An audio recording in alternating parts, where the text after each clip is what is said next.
Splim, my guy. How you doing? I'm smooth, bro. How you feeling? I'm doing great. Thank you for coming to the studio, hanging out. Yep. Anytime. Shout out to you for inviting me. Oh, I had to. I had to have the flyest guy in the city come around and at least drop a little dime and a little wisdom on how you got to being the coolest guy in the room. I don't know if you remember, the first time I met you, we were working on a denim photo shoot. And I believe it was Effie. She was like, yo, Splim can totally like help you guys out. He's at Urban Jungle and he's got a great vision for just dressing and how you guys should maybe look. And he's got a wide selection. You guys will be happy with anything. So we pulled up and yeah, she was right. She was right. That first photo shoot, I'm still very happy and proud of it. And the clothes we wore, yeah, I couldn't even name some of them if I had to. But, you got us right. So y'all definitely did get some real good stuff that day. Had to take care of y'all. Yes. So with that said, have you always been the coolest guy in the room, or is that something you kind of grown into, kind of that confidence and figuring out like your style and how to present yourself? For sure. I don't think I've always been the coolest guy in the room. Like in real life, maybe back at home, maybe in my head, I've always felt like I had some sort of an energy about me that like, I know what I'm doing. I understand myself. I'm trying to make waves, X, Y, and Z. Mm-hmm. Even to this day, like with you saying coolest guy in the room, I feel like I just enter any room and I kind of just like do me, whatever happens, whatever comes my way. But I feel like as far as my confidence, I feel like I've always been the same confident guy since my youth. But I think now it's just, you can see it more because the money matches.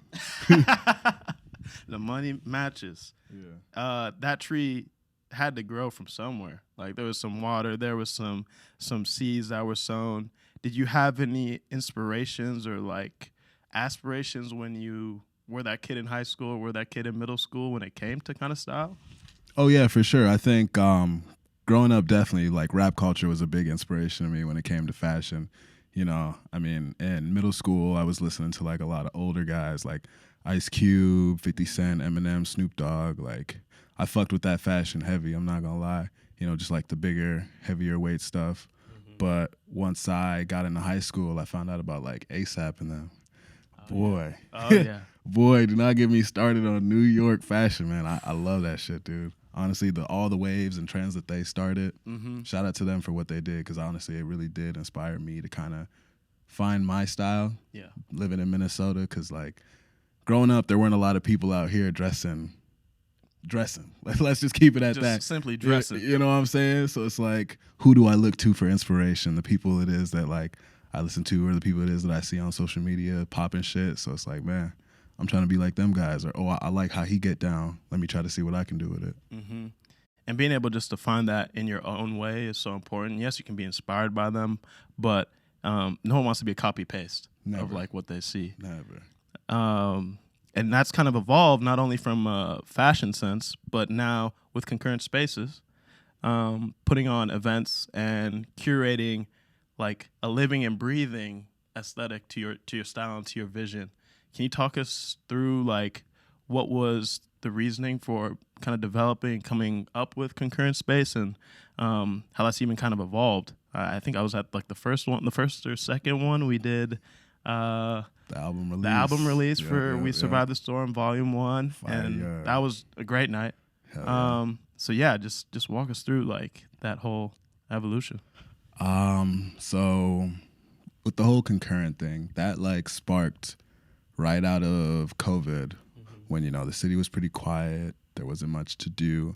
And me and the homies, we just always had aspirations of being in spaces where like we heard music that was for us, by us, not just your top 100 whenever you go to the club, or like, I don't even know, like the pop tracks, Drake is good, but like all the time Drake, you know what I'm saying? You just got to mix them in here and there. Yeah. I think most of all, we were just trying to make a dope and cool space and environment for the Minneapolis scene to come back together again.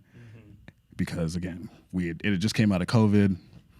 Nobody was really linking. Everybody was on their antisocial, and we were like, man, That's true. we miss everybody. Like, where y'all been at? Come back outside and fuck with us. And to this day, like, I mean, every event that we throw, it's just literally all about bringing people out, having a good time, maybe teaching some people some new stuff, showing some people some new music. We always tried a couple different genres at a time, like mixing techno with like more like, I don't know, R&B, kind of like Afro house, Afro beats. And then we would bring in local artists, like what we did with you that one day or that one evening. We had techno from my boy Kaya, Fluid Tranquility on Instagram. Shout out him, always doing his shit. I believe that night too, who else did we have that night? I think Nardos was spinning that night too. Shout out Yes. Nardos, we love her. There was also the Halloween party last year. Man, that Halloween party was I'm definitely still a lit. little hurt that, I didn't come away with the bag for the best costume or whatever, but I'll let that slide. Man, you popped out that night. What did you pop out as again? 101 Dalmatians. Yes. Yeah. There we go. Yeah. You would have the suit. Yeah. I was thinking about that. The last Halloween party I seen you at, you had did Am Psycho. Oh, yep. American Psycho. Yep. That was fire. That was fire. You came in with the whole trench coat with the blood on it. I was like, man, this nigga cold. I'm trying. Yeah. And like you kind of talked about it a little briefly. You said like within the scene, this was kind of missing. Like not only being able to bring these artists together and showcase that, but then the types of music that's being played. From your perspective as like what Minneapolis and the Twin Cities has kind of grown to, and you kind of helping fill that void. And I think there's other people too that are also trying to do their thing. How would you say like in the last 2 years you've seen that kind of change from maybe not being that way to slowly those type of things happening? Okay. Well, I definitely do want to say that like Concurrent isn't the first and won't be the last to do something that we've done over the last 2 years. Shout out Quay. I know Quay and Samambo has always been a thing. Shout out to Yasmina. Yasmina's always been holding it down. But like I said, after COVID, things were just quiet. And I think where we came in was a perfect time to kind of just like resurge that energy, because everybody was just sad and depressed. We was just locked up for the last 3-6 months trying to figure things out. But I feel like after Concurrent got the ball rolling, Yasmina hopped in the stands again. Quay hopped in the stands again.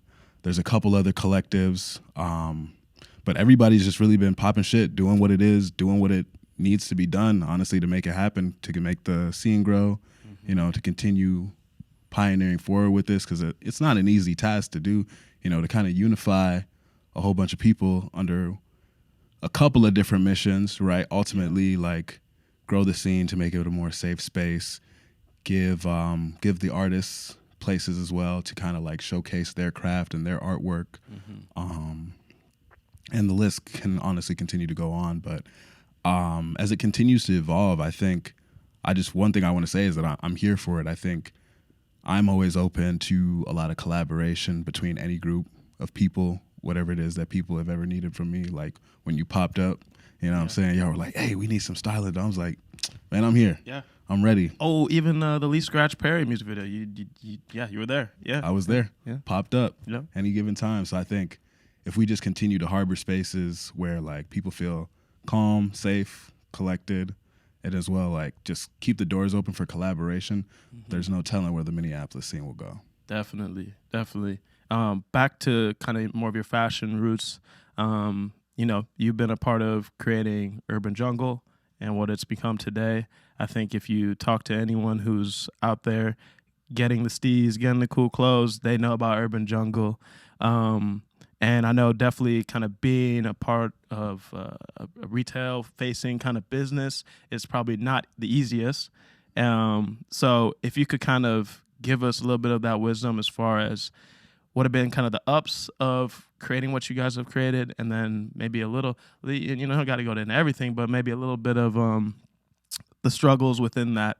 And kind of your impact too with Urban Jungle now. I mean, even like the street festivals where you guys have vendors come in and be able to sell their clothes that they find and that they cop. Just shine some light on that. Yeah. Again, to start, Urban Jungle was not the first, and Urban Jungle will not be the last. So help me God.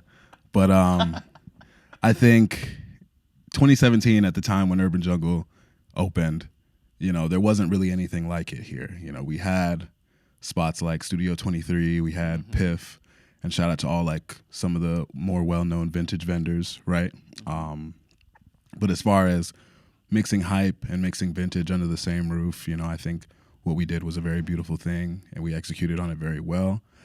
And I think the impact on it has done really good for Minneapolis. Like, you can even see nowadays, anywhere you go, somebody's rocking vintage, somebody's reselling vintage, so we're giving people jobs, having people make some money, you know what I'm saying?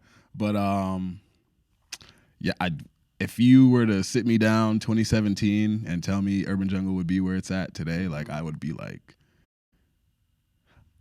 like super lost in it, because I'd be like, man, are you sure? Yeah. Are you really sure? But there's a part of me that's just like, man, it was definitely bound to happen. Yeah. Definitely bound to happen.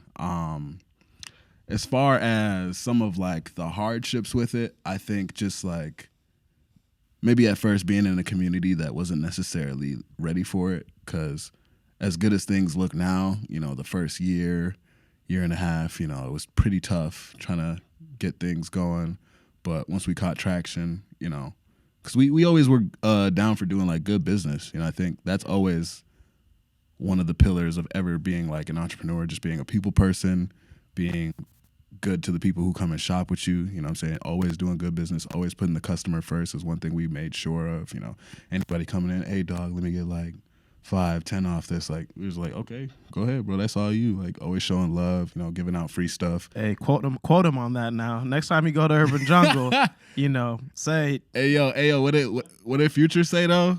Don't go to your homeboy shop and ask for a discount when you don't go to the Gucci store and ask for a discount. Yes, that's also true. Yeah. When it comes time, we'll always show love, but Yep. Don't overdo it. Heard you. Yep. I mean, even like the name Urban Jungle, like, was that easy to land on and feel like, yeah, that's what this should be, and it kind of encapsulates what we're aiming to do? Oh yeah. Shout out Tommy Day, my CEO, my general. He was the one who was really inspired by the name. Brought that to the table because of Spike Lee. Spike Lee's Urban Jungle Gym is like, it was like the whole Nike collab that they had where he was like, oh, one court, one team, one world, bringing all sorts of people together to have a good time. And I think that was kind of the same thing we encapsulated with Urban Jungle, is like those two worlds of vintage and then hype and streetwear. And even honestly, like high-end fashion now, some of the days that we'll have that in there. It's like there weren't a lot of places you can go where you would see all of those sorts of different like fashion houses mixed, like high end really doesn't mess with streetwear, but over the years, shout out Virgil, what I'm saying, breaking down those barriers and bringing them closer to one another outside of just the clothes, the people too, people coming in who strictly shop vintage now coming to check out like the streetwear and the hype stuff, or people who strictly shop, streetwear and hype and sneakers coming out to check out the vintage tees, because it's like, okay, like that's a cool t-shirt. I don't know nothing about it, but I'm going to try to know something about it. Stuff, same with the hype. I don't know anything about these sneakers, but they look cool. I'm going to try it out, know? So just like I said earlier, leaving space for collaboration, it's always going to further any scene or any mission it is that you got going on, because like it's always going to take more than one mind, like you could always have it from your perspective to build something, but like how authentic and how relatable will it be if it can't sway the masses? Yeah. And having that really strong team to help you kind of harvest that and make that into fruition also is really difficult too, but it's essential. It's essential. Along the road. Man, you even to like have that vision too, because 2017, definitely before that hype and streetwear and thrift all being kind of under the same house. But there's like a risk that comes with that too, especially when you're having to front the money probably to get a lot of that inventory to start off. It's a risk, but as an entrepreneur, you got to be able to. That's half the game, you know. See the vision before everyone else, but also be willing to take that risk. Yeah. So shout out to Urban Jungle, man. I think I got this helmet lane from there. So you know. There we go. Yeah, man. So I got one question left for you. What's your vision? Yeah, you walked us through like 2017 you. We talked about even middle school, high school you, and that evolution. And I know it doesn't stop on this day that we're talking here. So give us a glimpse into kind of what maybe from your what you got kind of planned for. It doesn't got to be like the next year, but you know what's kind of the next steps. How are you going to keep evolving and continuing to have your touch on this city and this scene, and yeah, just continue to uplift people around here. I think how I want to continue to evolve as an artist or a creative in the city is like continuing to collaborate with people. You know, I don't know it all. I don't claim to know it all. You know, I don't claim to be the hottest. You know what I'm saying? I think in any given situation, I'm always looking to learn from my peers. You know, I feel like in the time we've known each other, I've learned so much from you, just experiencing, you know, how you look at life and how you go about moving around and doing things, as well as like your attention to detail, your craft, and like that's what I really love in any given situation. Like I had just gotten off a project with Amy Depp, and then Oyinda. We had shot her, as well as Olivia and Akaite. Shout out everybody on that team. We were able to produce very timeless photos for our friend Oyinda for her movie release, and that was just honestly such a beautiful experience that, you know, you just like can't get by just, you know, shutting out at home and being that artist that only focuses on their craft, you know. Yeah. Collaboration. But as far as things on the horizon for me personally, just taking time to continue to grow, learn who it is I am as a person. Sooner or later, start my own brand. You know, we love Urban Jungle. Everything there is amazing, but you know, you always got to do something solo. The birds got to leave the nest eventually. Birds got to leave the nest, you know? Well, my God, thank you so much for coming on today and, you know, taking some time to chop it up. Always a pleasure. Always. Yeah, we're going to be shopping at Urban Jungle, and we're going to be at the next Concurrent Spaces event. So stay tuned. Woo, woo, woo, woo. Fire.